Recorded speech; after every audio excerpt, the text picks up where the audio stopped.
When reversing in your BMW, vehicles equipped with a rear-view camera offer extra support with parking and manoeuvring. In the control display, the area behind the vehicle is shown. When the park view is active, you can activate or deactivate the parking guidance lines in the control display. Go to Camera Picture. Check the Parking Guidelines box to activate. The driving path lines in green help you to estimate the space required when parking and manoeuvring. The turning circle lines in red show the course of the smallest possible turning circle of your BMW. The driving path lines are dependent on the steering angle and are continuously adapted to the steering wheel movements. Once the steering wheel has been turned beyond a certain angle, only one turning circle line is displayed.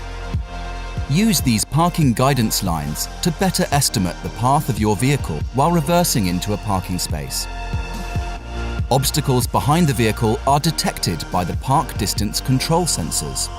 If activated, obstacle markings can be shown in the camera image. The different colors depend on the distance towards the object and correspond to the markings of park distance control.